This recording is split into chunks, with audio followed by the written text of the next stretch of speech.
If you're good and you've worked on your skill and your talent and you've done the research and you've done what is expected of you, that's all you can do. Having an audition, a rare thing these days, is my only opportunity to act in the day and to enjoy it. There was a huge gap for talking about what it's really like to be an actor. Not only does abuse and mistreatment thrive in this industry, but it's built on it. Hey, Danny. Hi, Daniel. What does an Actors Coaching International actor get from working with you? Wow. They get deep levels of growth. They get to learn so much more about themselves, and they get to find out so much more about the industry. Why not go to actorscoachinginternational.com for more details?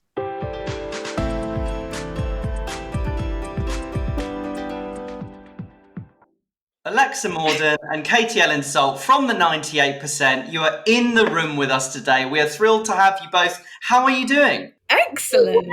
We're well. Alexa's probably a lot less sunny than I am. I'm sitting in very grey Cardiff Central, whereas Alexa is from sunny Vancouver. Sunny Vancouver, absolutely. We're in a little bit of a heat wave at the moment, so I'll be heading to the beach later on. But yeah, no, we're really happy to be here. Thanks so much for having us. We were just saying that we're excited to be the interviewees today. Not often we get to be asked the questions, is it, Alexa? No. It's super exciting. It's really great. And I mean, we said this in the when I reached out via social media to ask you guys to come on. I said it and I mean it, is that your guys' podcast in 2020, when this was just an idea for us, was one of the ones I listened to that made me go, yeah, I'd like to have a go at that. But you know, it's our own version. We don't quite have the pizzazzy musical intros you guys do. I absolutely love those. We lack any and all musical talent, don't we, Christian? We really do, especially me. You're a bit more musical than I am, but I attempt. I've got a bit of flair, but not a lot of skill. But we try. Well,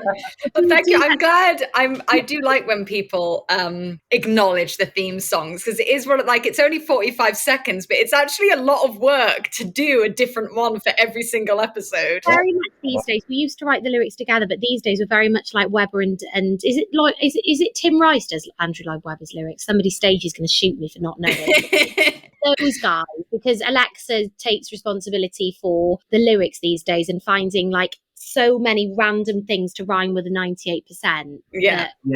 We're like 5 years on now, because basically the last like little rhyming couplet has to go like something ent with the 98%. And at the start it's fine because it's like rent, frequent, and then you start getting like really random with things, don't you? And like now I just finished writing one this morning, and the word I used was ferment.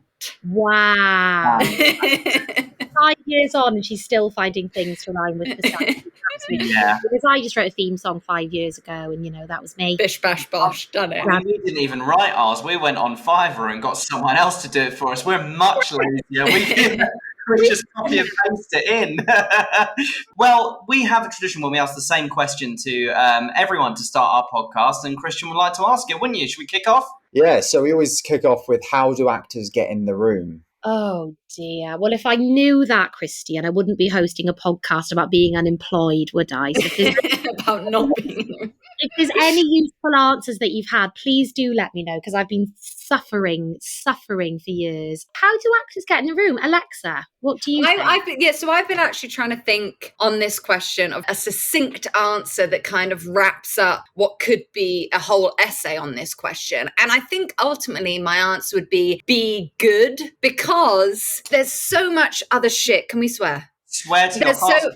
There's so much shit and like bullshit that can come into whether you get cast or not. But in terms of getting in the room, if you're good and you've worked on your skill and your talent and you've done the research and you've done what is expected of you, that's all you can do. Everything else is like up to whatever. And I know we talk a lot on the podcast about how drama school is inaccessible for most, and there needs to be more ways to like train. And I don't think the answer is, oh, well, anyone can just be an actor. We are skilled artists and we do need to work on our art. So if you're putting the time in to train in whatever capacity that is available to you and be working on your tools, like as we are as actors, then that will get you in the room first of all, and then make you feel good about being in that room and not kind of getting your self-value and stuff of whether you then get the job or not. while I do agree with all of that, I also just want to add, I do think that Alexa is totally right and that it is about working on your craft and being good in things. But as we've seen in the 98%, sometimes it's not all about that.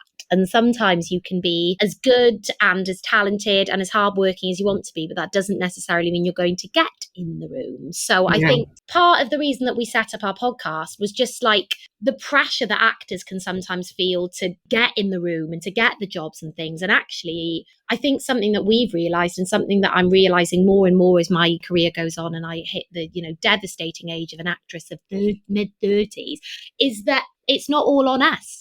Sometimes you can be the most brilliant, talented, fantastic actor in the world, the most hardworking, lovely person, but you haven't been on Love Island, so you're not going to get cast in, that thing on the West End. And I think there's two separate conversations. It's about what can actors do to get in the room, and Alexa is totally right. It's all of those things, but also still know that might not necessarily mean you're going to get in the room because there's a lot of things that are out of our control, and that helps me. Totally. I preface this point by saying that, once you get in there 9 times out of 10, you do still need some form of ability to get trusted enough with being given the part. However, I think a lot of the frustration that comes from members of the 98% is the fact that the majority of the guaranteed ways to get in the room have zero to do with nothing to do with that.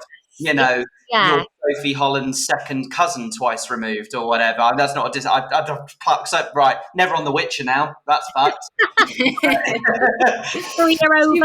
She won't hold that against you. Sophie is but you lovely. know what I mean, right? Is the sense of these, if you've got that family connection or if you've got whatever, there's lots of things that then people on the outside go, well, there was no hope then. And it's that disconnect sometimes can be quite frustrating, don't you think? And I think it's about making, my job really is about making the connections with people when I am in the room, when I am doing the jobs, being a lovely, lovely person and being easy to work with. Because if I'm honest with you, most of the work that I've got over the past 10, 15 years, not all of it, but most of it has come from people that I know and I've worked with before and people who like me. Yeah. It's not all of the time, but I do think you're right. Once you're in the room, if you are a lovely person and you do a good job, you will then get back into the room. And my answer is combined with exactly what Katie said of you can be the most, and we've said this all the time, the most talented, great person to work with, and it doesn't mean you're going to get it. But for me, I've spent so many years of going, oh, well, I didn't get that audition. That must mean I'm not good enough. I didn't get the part. That must mean I'm not good enough. So when I say be good, it's also in the knowledge of going that you can just go, okay, well, it's not because I'm crap that I didn't get it. So it doesn't affect your self-worth because it can come down to so much else. But as long as you are doing what is within your control and feeling good about yourself, then the outcome, you hold less desperation to the outcome. Yeah, because of exactly what Katie said. Yeah, because for me, I think we spend so much of our time as actors being unemployed. Sometimes having an audition, a rare thing these days, is my only opportunity to act in the day and to enjoy it, and ultimately all of us are in this business, all of us are actors because we love it. Otherwise, why in God's name would we be doing this to ourselves?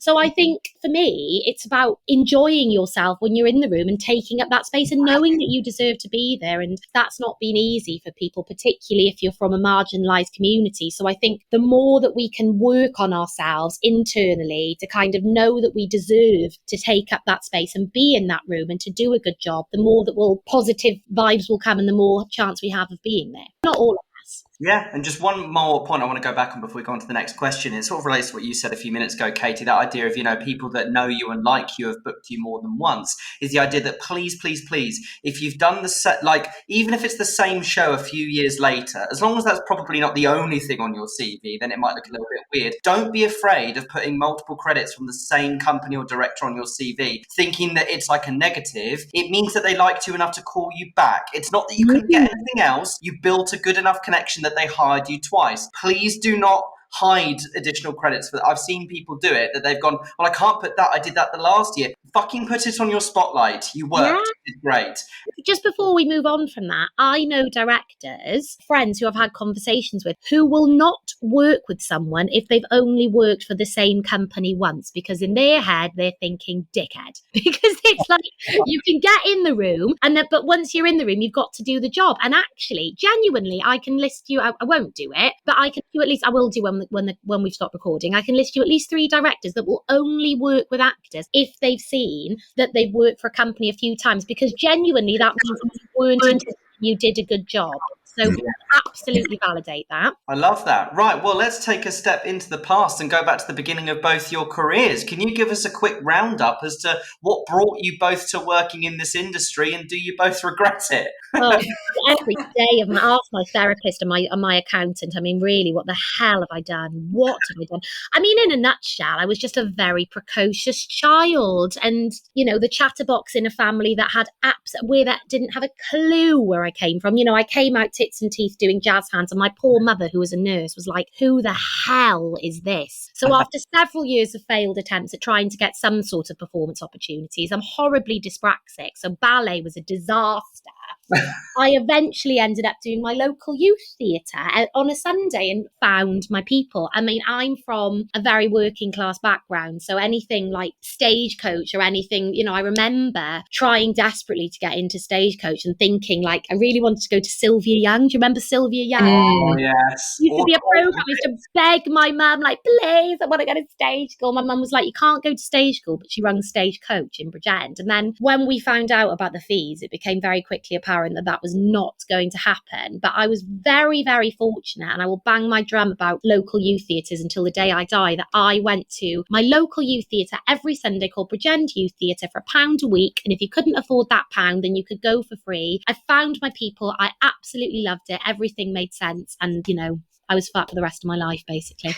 That's amazing. That's really good. Just before we go on to Alexa, I do like to think about Stagecoach as well, in the sense of, I think a lot of actors that were working class growing up that couldn't afford it get revenge by going to work for Stagecoach, turn up unprepared and get the massive wages. My love, because it's the only way that we can afford to be in the bloody industry, because we're working class. I'm like, I couldn't afford to be here as a child, and now it's the only way that I can afford to stay here is by doing zip-zap boing with you fuckers on a Saturday morning when I'm very, very hungover. But the less said about that, better.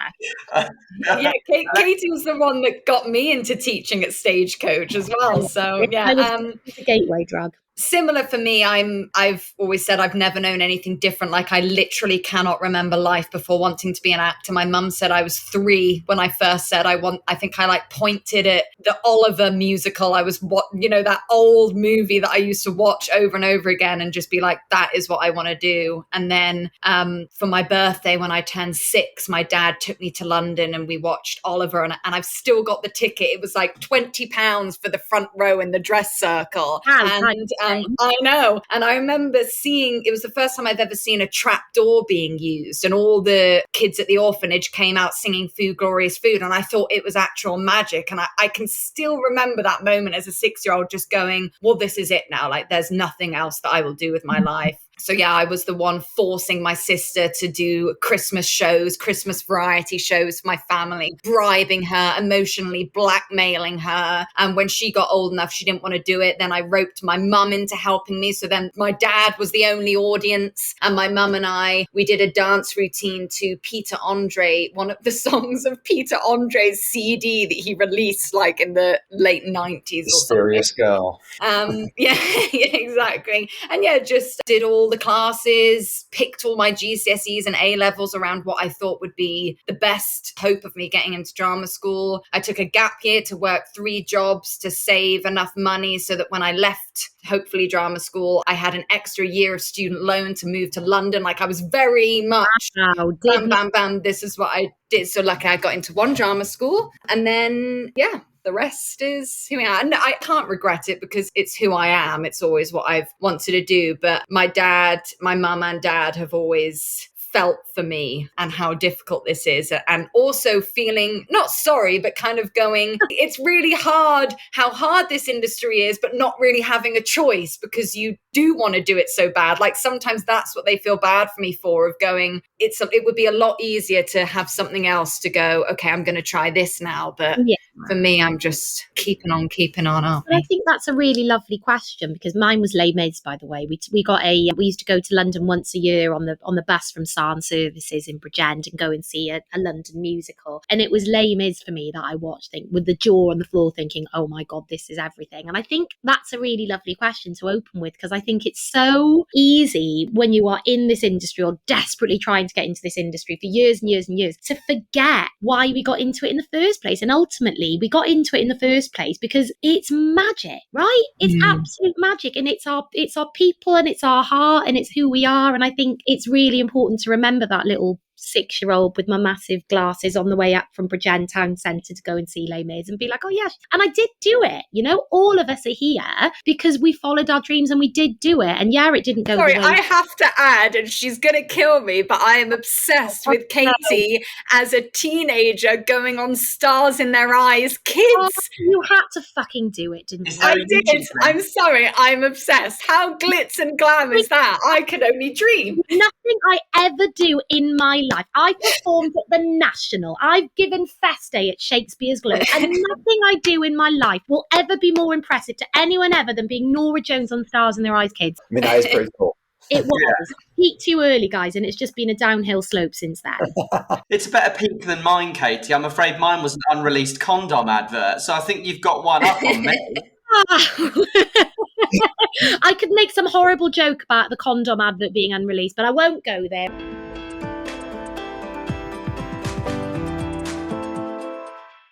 Hi, we're selftape.co.uk, but don't forget the hyphen. That's self-tape.co.uk. It's a bit of a mouthful, but it's a mouthful worth chewing on. Anyway, as the name suggests, we do self-tapes for actors in London. Maybe you've run out of time, maybe you have kids, perhaps you can't find a reader, or let's face it, you could just be a little bit at setting everything up. Well, that's where we come in. But it's not all we offer, no, we also shoot showreels for actors too. Custom showreel scenes shot from scratch to show casting directors and agents exactly what you can do. Well, that is, if they can be bothered to watch. Any In The Room listeners get 10% off all of our services just by quoting In The Room. So get in touch and visit www.selftape.co.uk. Or don't, it's completely up to you. But whatever you do, don't forget the hyphen, you get it.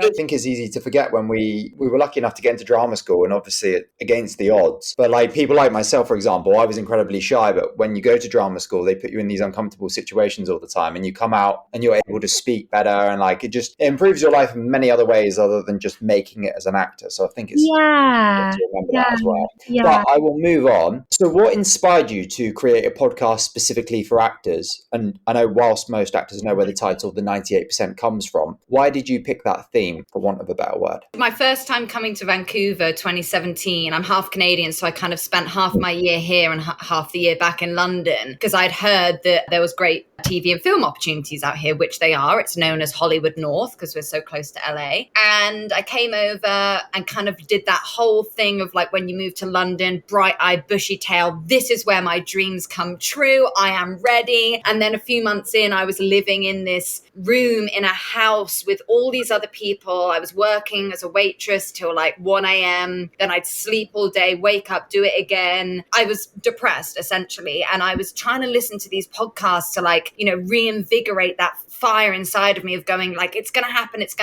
And I just found that the podcasts I was listening to and the actors I was hearing interviewed were making me feel worse after I'd listened than when I started, because they were all talking about their tough times in hindsight. So it was all so-and-so from this huge TV series went 3 weeks without an audition. And I'm like, try 3 months. Or like the questions being asked were, what's the longest you've gone without a job? Oh, I went 3 months without a job.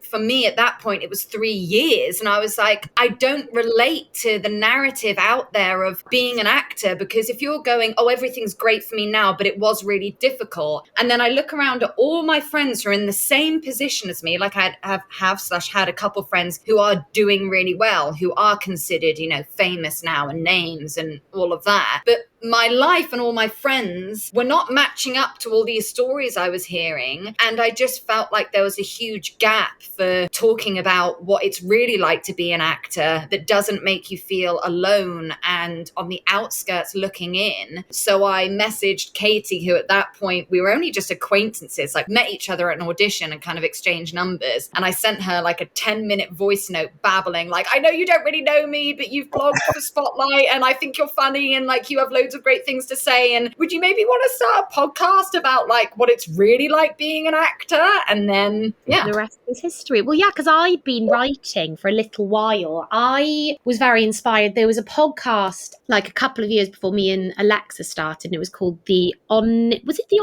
Actors, yeah. podcast, and that was interviewing famous, successful actors. I'm doing inverted commas. That's a terrible thing to do on a podcast, isn't it? No one can see me. Yeah, like famous actors, but about the reality of their lives. And there was a really amazing one with Denise Goff, and she spoke very frankly about her experiences before she did People, Places and Things. And massive clang, clang, clang on the floor. I knew Denise for years before she did People, Places and Things. And I remembered, and she's spoken about this herself, I remembered when she was auditioning for that and she was on her ass, like she wasn't working, like she'd been through like a huge period of not working and having to do temping and all of this. And then I remember she got People, Places and Things and then she just went, and now she's skyrocketing. But I remember very clearly listening to her talking about that and thinking, oh my God, it made an impression on me because I knew it and I'd seen her journey myself. And I thought, gosh, it's so important that we talk about these things and that we talk about what that journey actually is. So I wrote a blog for Honest Actors, which was 5 things I've learned from being 5 years out of being in drama school. And it was things like, you're not going to have any money, you need to look after yourself, like there's going to be periods when you're not working. And I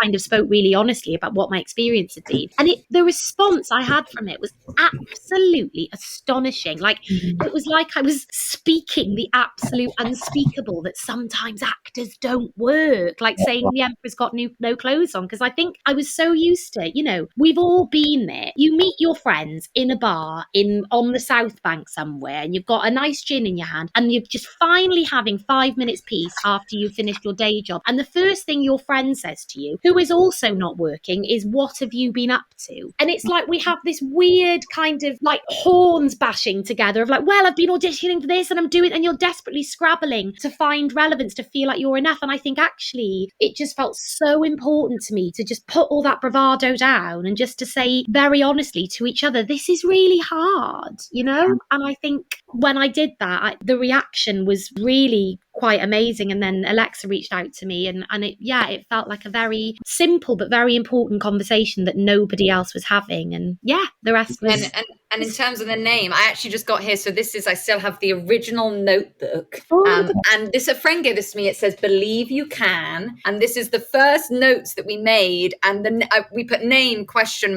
One of our ideas was anything I've seen, because of that question that when you tell people you're an actor, everyone always goes, anything on that list. That's brilliant. I've got no memory. Or anything I know. This is more like lists of, I think we came to the 98% pretty fast, in that we read an article, it was by Casting Call Pro, now known as Mandy, that said that only 2% of actors earn their main source of income from acting work. And I was like, bingo, because that is why we're starting it. The fact that only 2% of actors are in full-time acting work or pay their bills from acting work. However, the only frame of reference we have for being an actor is those in the 2%. So if you're not in the 2%, you're a resting actor, or you're unemployed, or you're jobbing, or you're not valid, or you feel like you're alone and that you're not making it, or you're not successful. You're not an actor. And I think our whole point was, for 98% of people who are calling themselves actors, which is a very, very hard thing to do, this is our job. Like, our job is not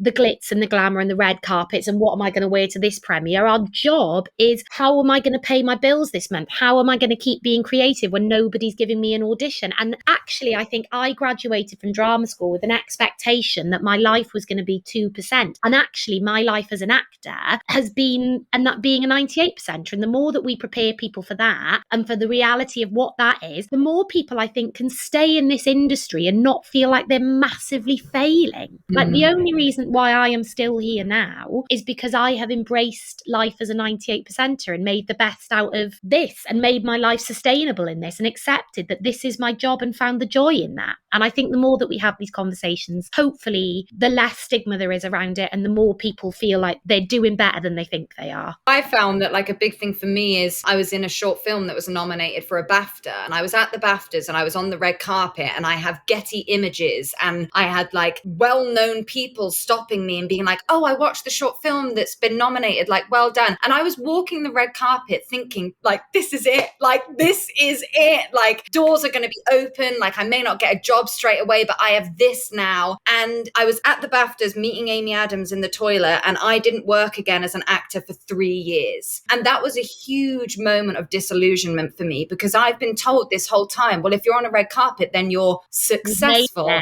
or you've made it, or everything's easy then. So that was the year before I started the podcast, because I'd had a year since the BAFTAs, nothing had happened. And I was just thinking, I still feel like shit. I feel so low and like I have no worth in this industry. And I've still done the thing that many actors would wish that they would do. So I was like, there's something here that we have to get to the root of, because otherwise we're going to go through our whole careers only feeling like we've made it if we're in the 2%, when in the reality, the majority of us are in the 98%, whether we have these peaks or these highs or not. And so, yeah, we called ourselves the 98%, and that still now in 2023, they did another survey, is still a correct percentage. 98% of actors do not earn their main source of income from acting work. And so we wanted to represent everything about being an actor that isn't the work. And all of our guests, like we say to them, we're not here to talk about your credits. Please do not tell us where you went to drama school. Don't tell us where you've worked, who you've worked with, because we find that it's very easy for actors, you know, hearing Katie, she's performed at the Globe, the National. It's very easy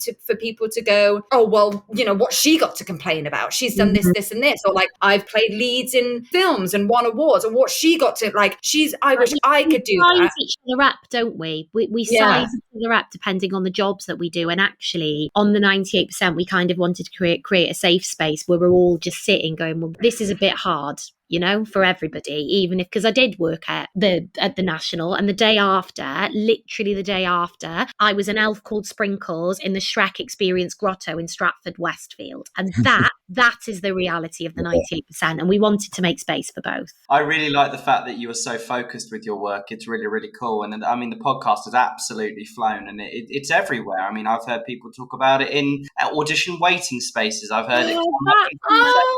We love that. It comes up in places, and it just shows that you're resonating with real people. I say that in, you know, with the inverted commas, pointless on a podcast, but it's really good. And you know, you've done so many episodes now, and from all those episodes, do either of you have sort of one piece of advice from guests to the 98% that, you know, really struck a chord with either of you personally, or something that since you implemented it in your own life has actually had a measurable impact on your career or work as an actor, or maybe just mental well-being as an actor? Yes, well, I mean, we've had very many illustrious guests on our podcast over the years, stars of stage and screen, many high-end Hollywood casting directors, the casting director of the National Theatre, brilliant actors coming on to talk to us. But of course, the most illustrious guest that we've ever had on our podcast was the one and only Dr. Stephen Bull, which is Alexa's dad. I think this is probably his proudest moment in his whole career.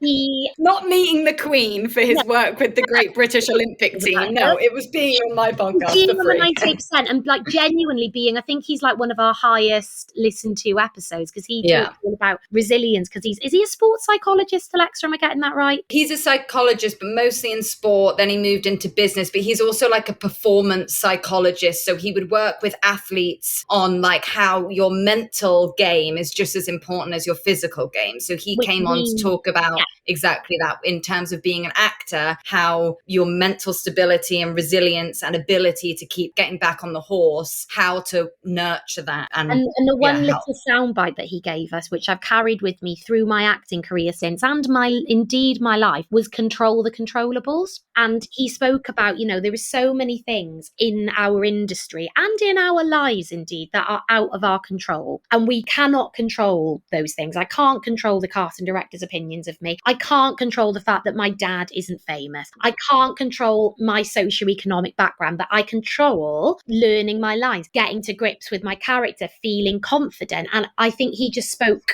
really brilliantly about controlling the things you can. And that's something that I've really held on to For me, it's more like a lot of our guests. Katie said we have stars of stage and screen. I think you being we don't, because the whole point is really like, more so like the stars are the people behind the scenes in terms of that. So those sorts of people like casting directors, producers, what I try and pass on to people is, because they all kind of repeat the same thing, is that when you're in the audition, they want to be proved right. Like a casting director has pitched for a job the same way actors do. Casting directors want work just like we do. And they've been picked by a producer, production company, director to cast this project. So they only want to bring actors in who are going to make them look good and are going to prove that this production company picked the right casting director. So if you've got an audition and you're worrying, oh, what if I'm not good enough? What if I'm not right for the role? Like, what if this, and this? It's just wasted energy, because they've already given you a yes by inviting you to be in that room. And now it's on you, not to prove yourself, but to prove them right in wanting you to be there. You know, Annalie Powell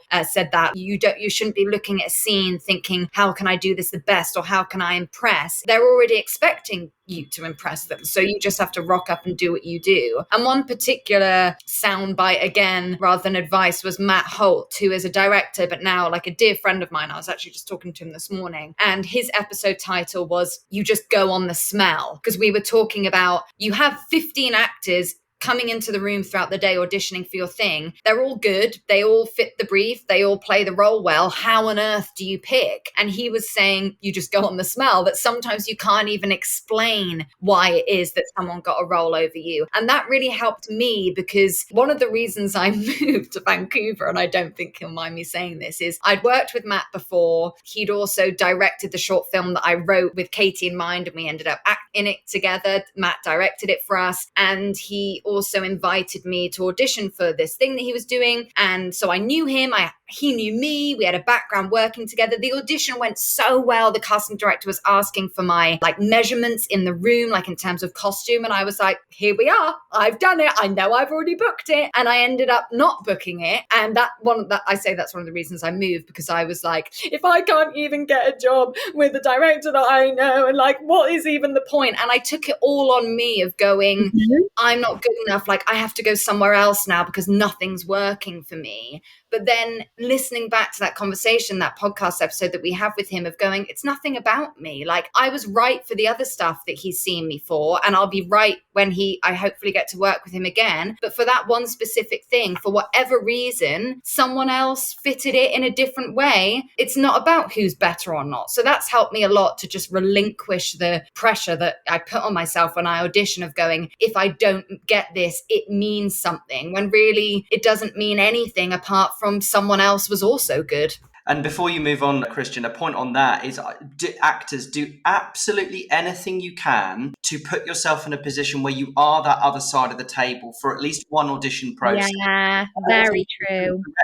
For a show years ago, like it was an off West End play. I didn't get paid for any of it. I was there. Why I did it, I do not know. But the best thing I learned for the whole thing was the day and a bit of auditions we did, because everyone that showed up, pretty much, occasionally people will just have a bad audition, that happens. But on the whole, everyone was really good and prepared and showed up. And every single part that we auditioned for, the actor that came in and got it, we knew within 2 minutes, if that across the table, it just felt right. And you don't believe that that's the case as an actor till you feel it on the other side. And then when you feel it on the other side, you go, oh shit. No, that really does happen. It's not all words, because you, as an actor reading in, you get it. And it's just something that if you can do it, sometimes there are opportunities on Spotlight, if your agent sees them, where casting directors cast people to come and read in the next day in auditions, or, you know, talk to theatre directors, and say, look, I'll make the tea for the day if you can let me read in for the auditions. The experience you get from that is invaluable. So Absolutely. Yeah. And you realise just how brilliant actors are.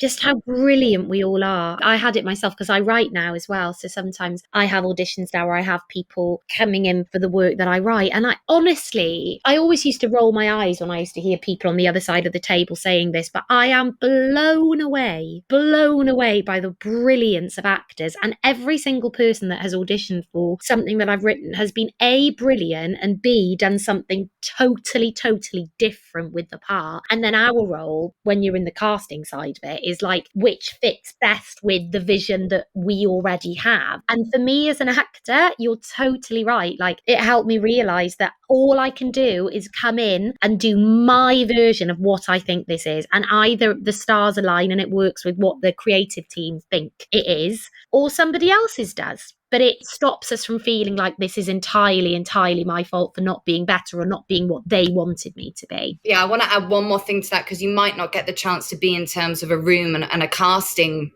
experience. But my version of that was taking class, like coming to Vancouver and it being very, like, it's the standard that you are in class, like you're continuing to work on your craft. And it was the first time that I had seen more than one person in a room do the same scene for the class as me or someone else.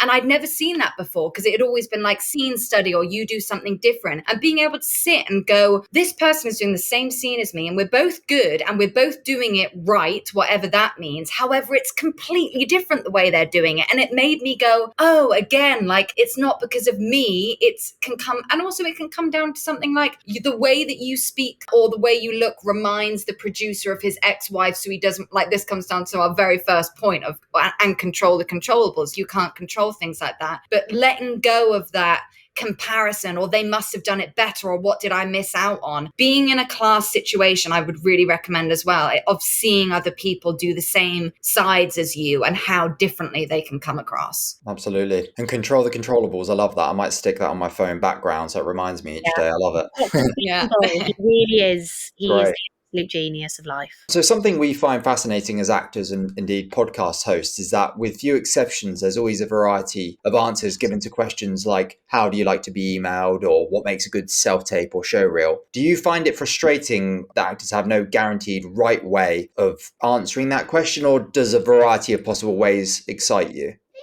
That it is frustrating, yes, because I think the one thing that we want as actors that we are absolutely never going to get is certainty. I want the magic answers of what can I do to be successful? What is the perfect email that I need to send? What is the perfect audition? I want to be given an equation for what that is so that I can make some money and be very successful and retire to my gîte in Provence. Unfortunately, we're never going to get that, because what I've realised through doing the 98% and through having honest conversations with casting directors, not as casting directors, but as humans, is that casting directors are people. They're complicated, different people. And the way that I like to be communicated with as a human is entirely different to the way that Alexa likes to be communicated with, is entirely different to the way that you like to be communicated with. So I think, yes, it is frustrating that we're not given an answer. And one casting director will say, I like to be contacted on Twitter between the hours of 2 and 5. And the other one will say, if you do that, I will blacklist you. But I think what being on our podcast has given me is, like, I've just chilled out about all of that, because I've realized that on the other side of the table, you've got another human. Do you know what I mean? And like, we're never going to be given that concrete answer. The absolute best that we can hope for is that we'll find out what that person likes, and I guess, like, also I might email a casting director and it might be at a totally inappropriate time, but like, that's not because I'm a dick. That's just because, like, sometimes humans miss each other. Do you know what I mean? So I think, yes, it is frustrating, but kind of like dating, right? Sometimes you get it right with someone and it all works, and sometimes they think you're a dick. Like, that's part of the human experience. And like, I think letting go of the illusion that we're doing it right or wrong and just seeing people as humans, I think has, helped me chill out about all of that. How about you, Alexa? Yeah, I echo exactly what you said. I would also just add that there are basics kind of out there. Email is better, make it a personalized email. Don't make it a blank email. Showreel should be no longer than 3 minutes. Don't use a music montage at the beginning. That's not what they want. Like, there are guidelines out there that tend to be across the board, but when it does come down to the particulars, it is frustrating, as Katie said, but I would view it as the silver lining is going, instead of thinking what's right, think of what's right for you. Like, if you're reaching out to someone, you want to feel as good about how you've done it as possible. So as long as you're sticking to the things that are out there in terms of how to do it, do what you feel good about doing and then let it go, because you're not entitled to a response. You might not get a response. But like Annalie Powell, again, on her website and on many other casting directors' websites, it will say, if you want to reach me, this is how you do it. So do your research and then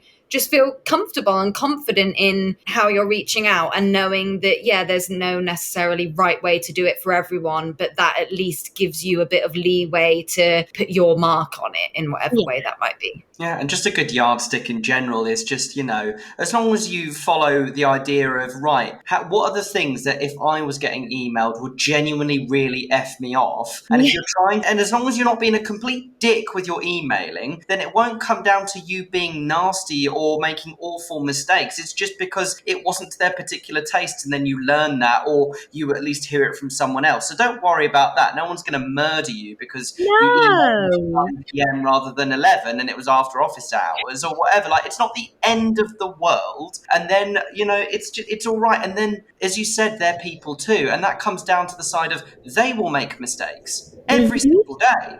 Like, I work the agent side of things as well, and I'll occasionally F up that side, but then the casting director will come back and go, oh, sorry, I sent out the wrong dates. And they will F up. So everyone continually fucks up, and it's okay. You will learn from it, and you'll be all right. Let's move on anyway. So while it's evidently, not the reason behind creating the podcast, the undeniable success of the 98%, has it had any effect on your career as actors? I mean, we spoke about advice you've learned from guests, but this is more focused on the possible power of social media in this industry, or has it had any effect on your work as actors? I'm just curious to know. I mean, not in the sense of like nobody is suddenly employing me to be the lead in the National because I've got a podcast about being very unsuccessful, unfortunately. But we really did. I've got to be honest with you, and we're always honest and authentic. Of course, there was a part of me and Alexa when we started this that was like, wouldn't this just be the great, when like you write the story in your head and you're like, oh my God, that just sparked a memory. I think at the very beginning, we were like joking around and we were like, imagine if our podcast got like really popular and then they wanted to make a movie about the podcast and then we could play ourselves in the movie. I think that spoiler people, that never happened.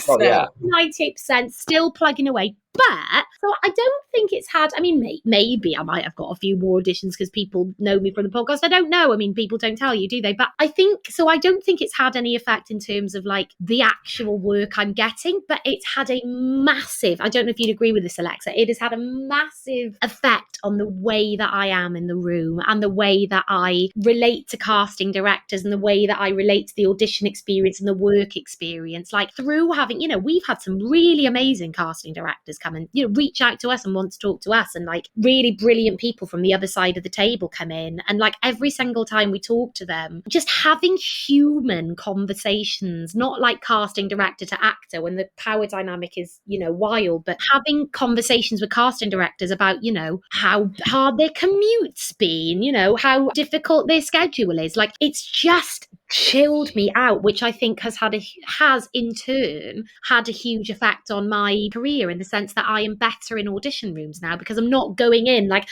oh God, these people are so important and I don't want to fuck up in front of these people. Like I'm like, oh, there's a human who has a different set of skills to me, who's probably had a good day or a shitty day or had their oat milk flat white from Pret just before this audition, just like I have, and we're just going to have a conversation. So I think, unfortunately, Andrew Lloyd Webber wasn't listening to the theme tune and didn't think that is the voice of the next Evita when he listened to it. But I think in terms of what it's done for my mental health in this industry, having those conversations, yes, I think it has really improved things for me. Yeah, I'm actually really glad you asked this question. First of all, it's funny hearing you say like the success of the podcast, because for me, I'm like, how do they gauge that? Because nothing's changed for me. I'm still not making money from it. I'm still spending hours a week producing, editing, marketing, like the same. I've got better at it, but it's still the same. And to me, it's just like, I guess success in terms of listenership and like how many people relate. But to me, it's kind of comes back to the reason we started it, of going, I know this is this experience of the majority. All we're doing is saying it out loud and making it available for people to listen to. But the reason I'm glad you asked this question is because a friend of mine who I have here in Vancouver, who's British, and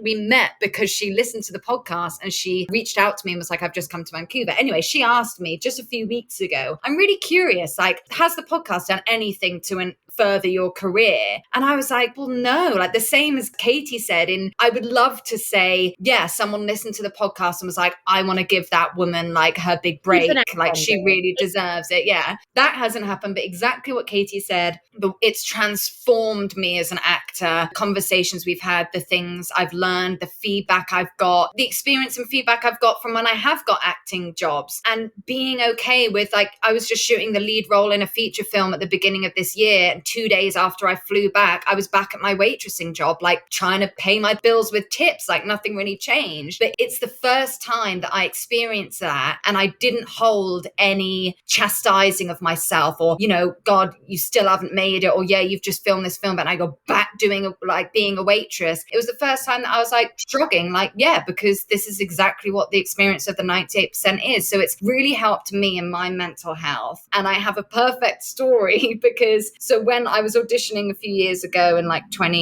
early 2019 for a feature film, and the last round of this was when I was back in London for 6 months, and the last round was in the room meeting the director who also wrote it. And I sat down and we were having like a chat, as you do, and the casting director was there. And then the director just suddenly went, oh, I've listened to your podcast, by the way. And I went, oh, right. And he went, yeah, I've listened to every single episode, actually. I've been binging it. And like all the blood drained from me. And I just sat there and my brain was going a million miles a minute because I was thinking, exactly, because for me, before that, auditions had been, okay, what have you been up to? This, and this. I've done this. Like, this is why you should hire me, blah, blah, blah, blah. So I was sat there thinking, this guy's frame of reference for me is my paper CV and everything I've talked about on the podcast about being unemployed, about my mental health, about the frustrations, like all of these. But then in a split moment, a weight was lifted off of me because I thought, well, he's heard it all and I'm still here. And he's actually loving the podcast, thanking me for it. And he's like, I can't tell you how much I've changed as a director now in terms of working with actors. You've opened my eyes so much that this is going to affect how I work in my realm of this industry. And so I sat there and I thought, well, fuck it then. If he's heard all the worst that I have to say about my experience of an actor, then all I have to do is just show up, be myself, do my scenes and see what happens. And I got the role. And he said, I loved you from your first self-tape, but meeting you as a person and like, you know, it just solidified that for me. But in that moment, it was really interesting of going from panic of like, oh my God, I want actors to listen, but I don't want other industry professionals to listen to all we've been talking about, and flipping to going, well, why should I be ashamed? And if anything, now I've just got a blank slate to kind of show up and be my best self despite everything else that's and gone now, on. now you don't have to mask anything. And I think just one final thing to say on that, because I think this is quite important to pick up on. It hasn't, you know, made us the next Bond girls or anything, but me and Alexa do a lot of speaking out about injustice in this industry. We've had a lot of campaigns going, you know, trying to get yes or no answers from people, stamping out abuse in drama school, stamping out abuse within the arts. We've called out a lot of shit.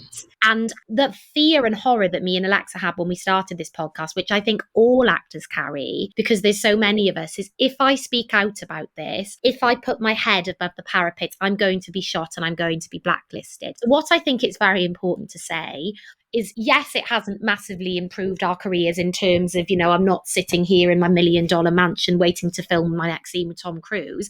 But it hasn't hurt us either. Like speaking out about this industry and calling people out. You know, we had Alistair Kumar on, the casting director from the National Theatre, on our podcast, basically calling him out on some shit that he'd said on Twitter. And we had a really cool chat. I mean, no, I haven't been seen at the National Theatre. Maybe they have got my face on board. I don't know. But I don't feel like they have. Like, I don't think it's hurt our careers by speaking out about these things. And I want actors to know that, because I think sometimes we can be really scared to say this isn't okay, or to like shit talk someone who's been an arsehole to us, because we're scared that we are going to get blacklisted. And from my experience of almost 6 years of doing exactly that, never ever have I been into an audition room and someone's gone, oh God, we don't want to see her because she said that about so-and-so. Like, but also, even if we had, or even if behind closed doors, there are people out there that have gone, oh, I'm not going to see Alexa and Katie because they stir the pot. Well, there's a reason they don't want us, and I don't want to be working for people like that. So I have gone through like a lot of fear and anxiety of the things we've done. Like, and I've had a lot of phone calls with Katie where she's been like talking me down because at the end of the day, no one else is doing and calling out the things that we are. And I've always felt like, and I think part of the reason of wanting to be an actor is we want to leave our mark. Like we want to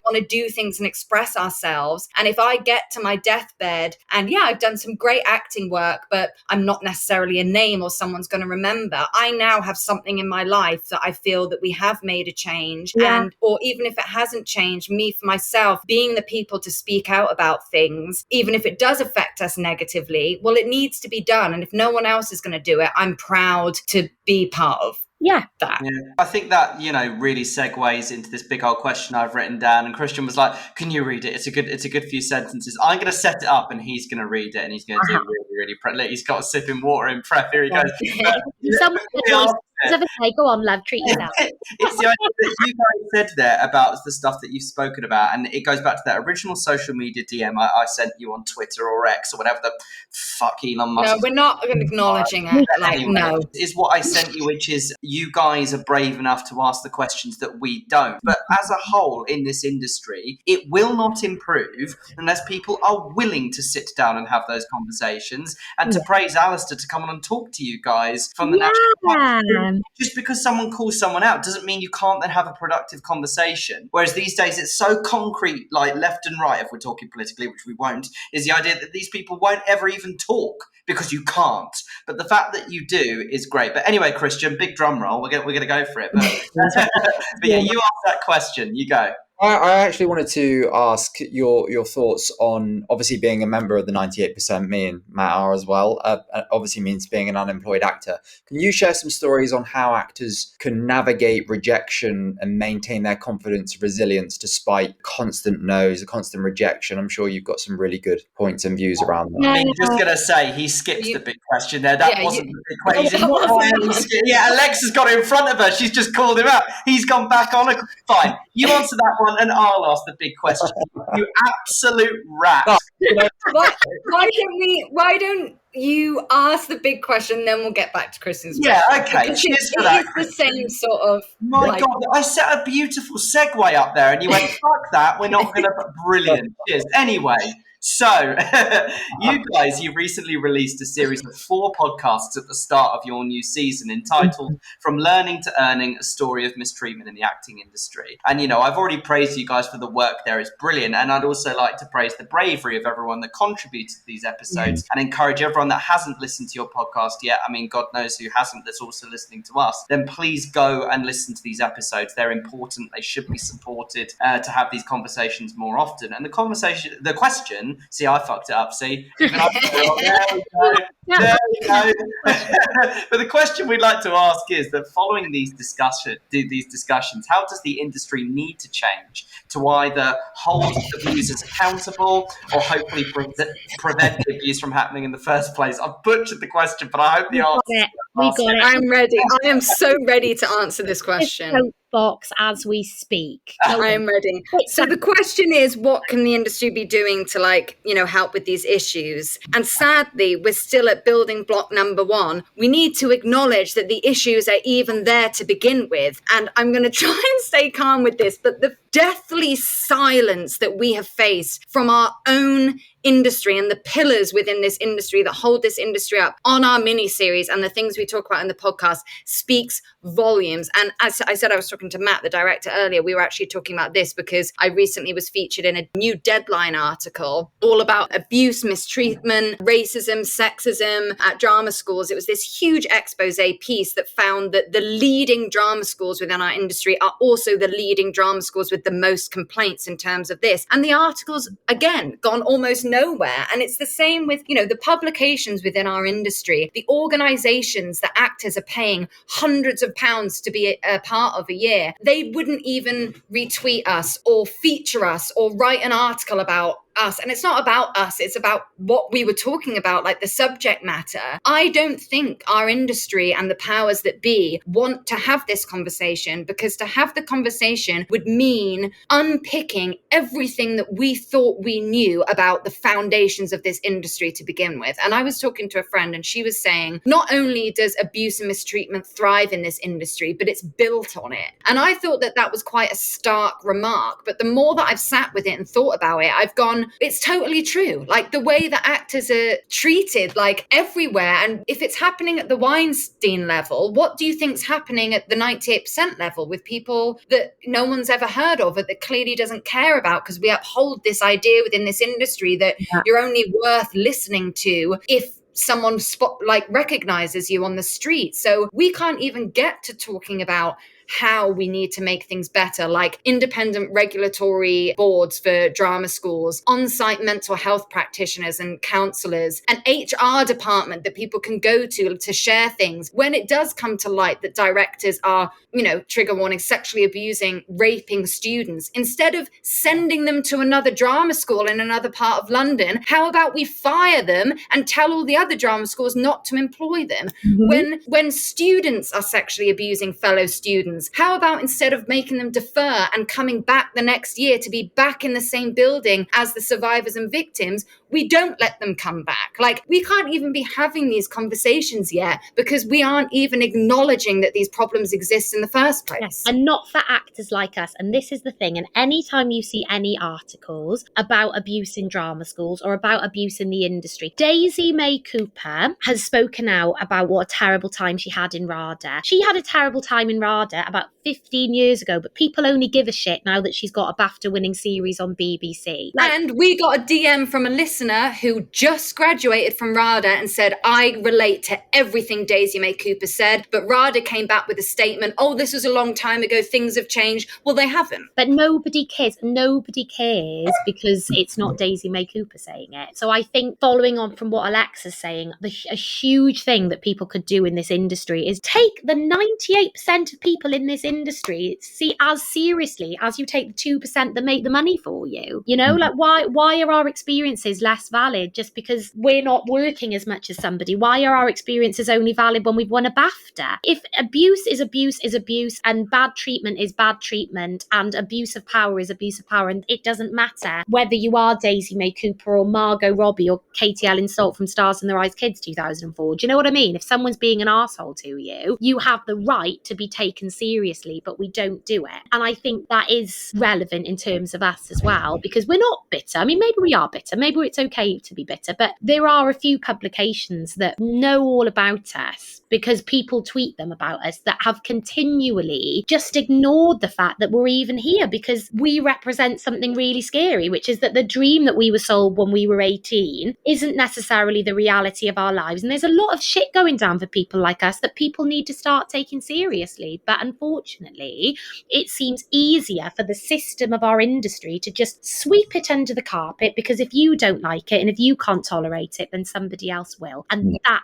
is what I think needs to change before we can start making this industry safer for others. If people are new to the 98% and they're listening to this, like, we started as a comedy podcast, like that's still what it's listed as. It just so happens that we moved into kind of also calling things out. And the mini series we did and the stuff we talk about drama schools and et cetera, we're not on a crusade against drama school. Katie had a good time at drama school. I didn't. There are other people, like, everyone has their own experiences. The reason we talk about drama school is not because we're like, abolish all drama schools, even though we do need to kind of start again, I believe. It's about that drama school represents the industry in a more minute, condensed way. And the hierarchy and abuse of power that happens and exists in the industry starts at drama school with young, vulnerable students. So it's not that we're saying we need to make drama schools better, but that's the first place. Because when you have a 19-year-old, feeling that their tutors are gospel and that, they are God on earth in terms of your career, and if you say anything or fuck anything up, then you're going to be blacklisted and you're not going to have a career. That's what allows for all of this abuse to happen. And then you have traumatized, mentally ill, unstable, unconfident young young actors going into the industry, which also has the abuse of power issues that are then ripe to be continually like taken advantage of because of the experiences that they may or may not have had at drama school. So we're more about the issues and the things that schools and the industry represent. It's not just about like, oh, drama schools like, you know, are ripe for abuse. Like they are, but the reasons behind that are the hierarchy, which believes that actors are only worth something if you're on the alumni wall. Look at Helen Raw, who was in our miniseries, who has been on a single woman crusade just trying to make the industry safer. Not only has she been ignored like us, she's been actively silenced and threatened.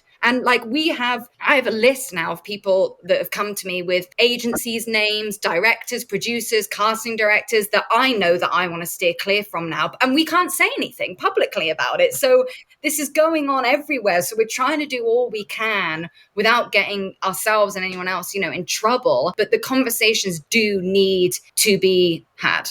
Full stop. I think that's there. Christian, do you want to ask your question again? Because I love hearing it once, and I'm in no position to judge about reading questions anymore. So do you want to have another go at that? See, we're a comedy podcast too, but not by any means. It happens. I was just asking if you could share some stories or advice to help actors navigate, you know, the rejection and maintain confidence and resilience in the face of Just a basic tip, really. Anything that people could quickly It's so tough, isn't it? Oh, I mean, I think we had Annie Rowe on, who's a brilliant casting director, many, many, many years ago. And she said, I think it's really important for actors to know that we don't cast you. That like, again, like so many things are out of your control. And like, basically like just the more we carry so much as actors, we carry, because it's not just who we are. So you are walking into that audition room to meet that casting director with so much on your shoulders, not only like, this job could mean I could pay for Christmas presents, but this job will mean that I will feel validated as a person. This job will make me feel like I am enough. Like if I impress this casting director, then finally, you know, I'll feel good about myself. And I think one thing that I've learned through doing this podcast that I've taken with me in the industry is just the more bags you can put down before you get into that room, the better. The only bag that you need to be walking into that audition room with is your little box of tricks that you have got that nobody else in the world has because they're not you, that you are going to offer to that role. And everything else, part of your job, literally part of your job is to try and let that go. Like I work on that. That is why I do therapy. That is why I do yoga. That is why I do all manner of things, because I know part of my job as a 98%er is to actively work on letting go of the shit that doesn't serve me so that I am walking into that audition room ready to do the only thing I need to do in that audition room, and that is act. And also a huge part of that, and I'll finish on this, is please, if I could offer one piece of advice to the people listening to your podcast, do something that makes you happy that isn't acting at least once a day. We all got told in drama school, do one thing a day that makes you feel like an actor. And I do think that is right. And I do think, especially when you're not acting, that is a good thing to do. But I offer, from my position, do one thing a day that doesn't make you feel like an actor. That is totally and completely random. I've started lifting weights, guys. I'm not really, No way.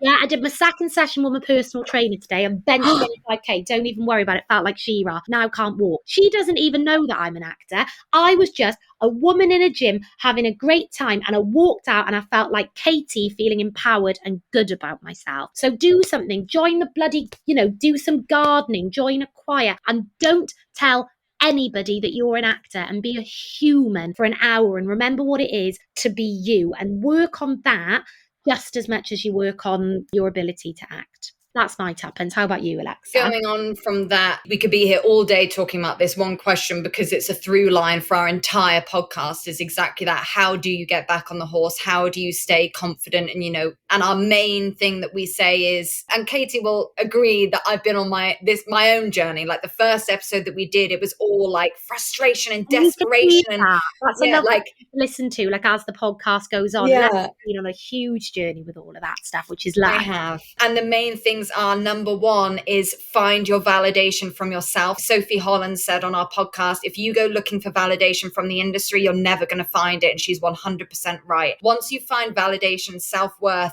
as an actor from yourself and not from external sources, that fixes everything else, then falls into place. How to get there? Number one, listen to the 98%. As I said, this is a through line. Like every episode, something about this comes up. All the people we speak to will really help you to detach your self-worth from whether or not you have an audition, whether or not how long your CV is in terms of credits, what agent you're with. Another tangible things to do specifically, yes, listen to the episode with my dad, series 1, episode 5, I think it is. It's all about resilience specifically. Katie and I share our own stories of being knocked down, getting back up, and then my dad shares actual tangible advice on how to work on your resilience. Me personally, over the past couple of years, I've really worked on practicing gratitude. I do believe that gratitude practice is called practice for a reason. It can be difficult to start with, but the more you practice, the easier it is to find things you're grateful for, which leads me on to my next thing of celebrate the wins, all the wins, even the small ones. When you practice gratitude, those wins are a lot easier to see. So what might have just been an email or a comment from someone online about how great your show reel is, when you start practicing gratitude, that really absorbs into you as, oh my gosh, that person's taken time out of their day to watch my show reel and leave a comment and they liked it. Like, I'm really grateful for that. I like to keep a list as well. I'll write things down of accomplishments I've had, and that could be booking a job, or it could be getting out of bed in the morning when I really didn't want to, like all the things in between. Write them down and really feel proud of yourself for it. My dad's thing that he does is like mountain peaks of like things. So when I was younger, even at 10 years old, he was having me write down, I passed my grade 5 piano exam. Wow. I sang in the school choir. I like all these things that make you feel good about yourself. Write them down and stick them up somewhere in your bathroom so that every day you're brushing your teeth, you can remind yourself of, yeah, you might not be in the next series of The Crown, but you've done this, and this, and you're controlling the controllables and doing what you can to make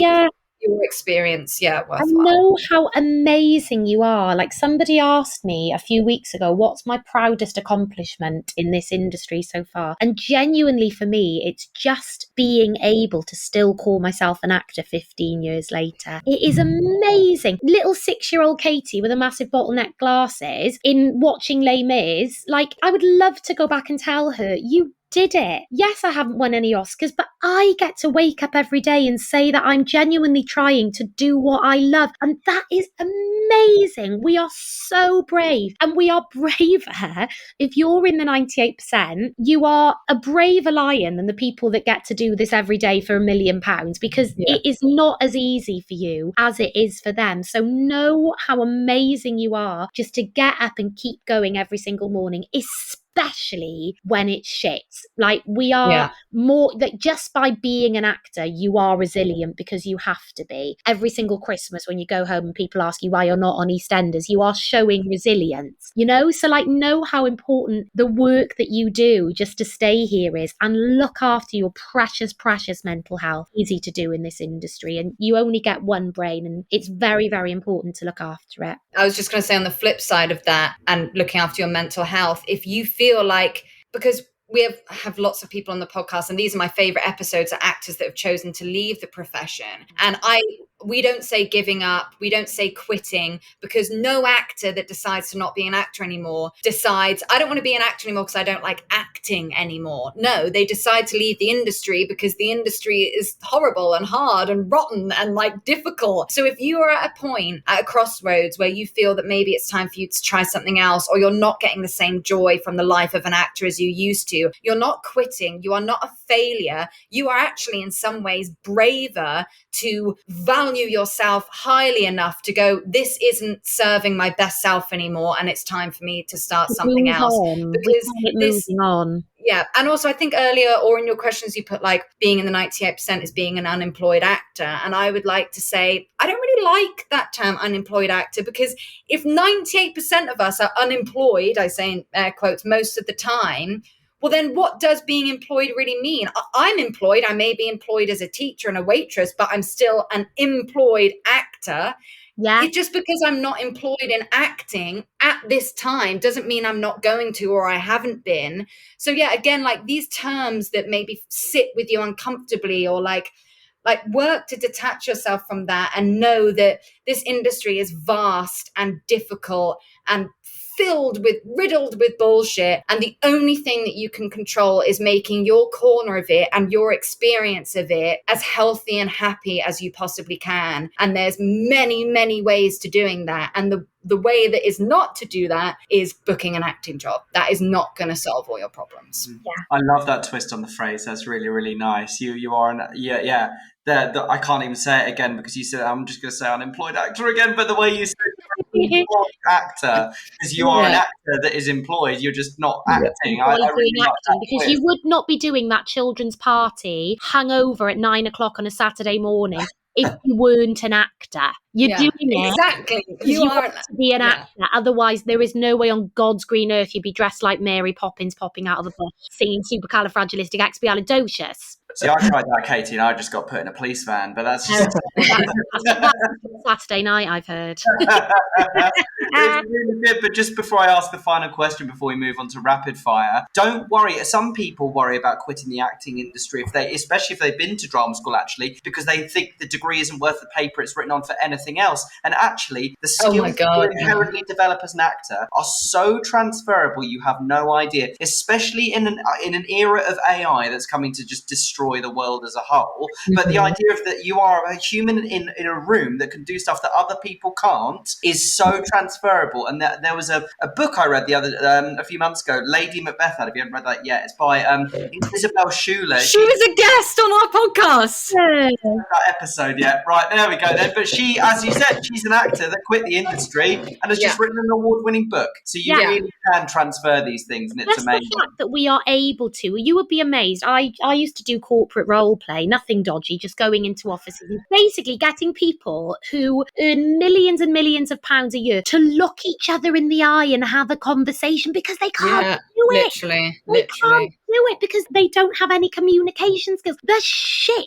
I have sold. I could sell horse manure to horses. Like really, like I can, like just by being able to look people in the eye and have a conversation, the bullshit that I can get away with, it is amazing. It's skills for life, people. Like you do not realize how much we offer, like, and how many ridiculous jobs I've managed to blag that I have absolutely no business doing because I can look you in the eye and smile and make you feel amazing about yourself because that's my training. So don't. Again, I do that, Christian. Don't I have a thing where he says I make it up sometimes, but it isn't. If I look people in the eye, I swear I walk around in public and people just look like they want to beat me up, don't they, Christian? You've got this thing that you think the world's out to get you. Because it is.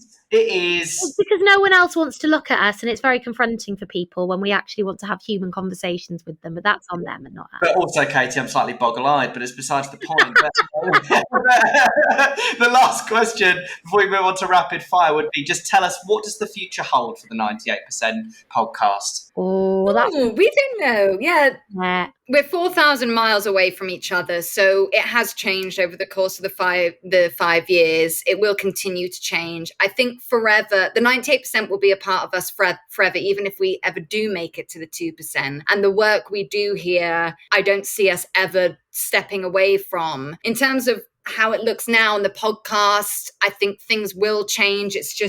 It's a lot of work and we aren't able to be together. So we don't know. We have a couple ideas about things that we'd like to do, but just watch this space, I would say. We'll always be around in some way, shape or form, whether that's, we've done Alexa does all the legwork and we make absolutely no bones about that. I just rock up and crack the gags off. But it's a lot for Alexa, and Alexa doesn't get paid for any of this. And it's a lot of work for her and for both of us to even find the time. So I think even if we don't do full-on series as much as we have been, there'll always be something that's kicking off in the industry that me and Alexa will want to shout about. I don't know whether you've noticed in this episode, but we do quite genuinely enjoy a rant. Yeah. So you won't stop us. You won't stop us from shouting about things. We'll be. We literally started a segment of our podcast called Mic Concern Reaction, which was a play on lights, camera, action. And the episodes are literally just me and Katie ranting and talking about and discussing like current hot topics within the industry. So that will always be there. We'll always be able to turn our mics on and shout at somebody until we are 95. But believe me. What's really funny there is, you know, Christian is my Katie because he doesn't even bring the fucking gags. He shows up and he. Christian, that's the only thing that stops me from being replaced by Joanna Page from Gavin and Stacey. You've got to crack at the gags because we've got He just shows up on his little swivel chair and just sits back. He brings the jawline. That's what he says. Like, it's the idea of, you know, I've got the face. I don't say that. Yeah, well, I've got the face for radio. He's got the face for TV, but we're doing it on an audio format, so it doesn't make a fucking I'm not sure how good that jawline's going to be on a podcast, to be honest with you. You might be thinking about some gags, mate. I'm worried about your days being numbered there. Anyway, let's move on to the rapid fire. How are we going to do this? Shall I do Katie's and you do Alexa's? Or yeah, we did rapid fire. We tend to go on. We'll try our best here, Alexa. Come on, succinct. Hang on, whose questions am I asking, Christian? You just decided that. So he's taking control now, Katie. That was me. Better talking, Christian. I'll start at the top and I'll do Katie, and then you, as we move down, you do Alexa. So you'll ask the questions. What are we doing them one after? Like you ask 5, I ask 5, and you're 5. No. I'll do one, you do one, and then go. So exactly what I just said then. Yes. I'm really worried about this. The feuds have started. It's falling apart. Okay, you ask Katie's questions, I'll ask Alexa's questions, one after the other. We've got it. Cool. Right. Okay. What makes a good actor? Being a good person. Theatre or cinema? Oh, what? It's rapid fire, Alexa. Come the fuck on. I can't pick. Come on. Theatre is where all good art starts, I guess. Theatre, yeah. Well done. Biggest industry pet peeve? Biggest industry pet peeve, people being arseholes and not knowing people's names. Should everyone listen to the In the Room podcast? Of course. And the 98%. Yes, of course. I should have that on the end. We plugged yours enough. Give us a chance. Plug your own podcast on your own podcast as people are listening to your podcast. Quite right. Comedy or drama? Oh, comedy drama. Make them laugh, make them cry. Good out. A skill every actor should have. Resilience. Your greatest strength? Gags. Got to have them gags if you want to stay on the podcast. Yeah, take notes, Christian. Your biggest weakness? Feelings. I was going to say feeling so deeply, but that can also be a positive. My biggest weakness is not being able to, I can't let things go very easily. I still don't think that's a weakness, but okay. Self-tape in the room audition? I'm always in the room. Always in the room. I'm sick of trying to find white walls in a bloody travel lodge in friggin' Hull at 10 o'clock on a Friday night. And finally, the title of your autobiography. I'm sure Katie would want to answer this one as well. I can already see, so you can both answer this one if you like. I'll be here all day. I can't think of something on the fly. Mine is Hungover at the Children's Party, My Life in Theatre by Katie Ellen Salt. Love that. Can you ask me a different one? I can't top that. That could be the name of the book. I can't top that. That's I can't top that by Alexa. No, because that's doing me a disservice. I've got brain freeze. Ask me another rapid fire one. That was the last one. No. Katie, help me. What would you name my memoir? Well, what about the thing that we always say at the end of our podcast, which is... Oh, it's bloody shit, but I'm brilliant. I'm brilliant. And I think that's a good one for Alexa, because I think that's the journey that you've been on throughout the whole of our podcast, isn't it? Is realising that it is shit, but you are indeed brilliant. So that's your life in theatre. There you go. Okay. Great. And that's a positive note to end on. So seriously, guys, thank you so much, first of all, for producing such a brilliant podcast that made us want to make our own. And then to come on and talk to us on our podcast has been an absolute joy. And thank you for the work that you guys do for repping the 98%. It's not just fun work, it's important work. So thank you so much. And we really hope that if anyone listens to our podcast that doesn't listen to yours, and again, I'm not sure who those people would be, go across to the 98%. Go from the start. Go on Alexa and Katie's journey with them. Yes, There's so much good stuff there. It's absolutely joy. So one last time, Katie, Alexa, thank you so much for joining us in the room. Have a lovely rest of your day. Thank you for having us. Thank you for having us. Thanks, everyone.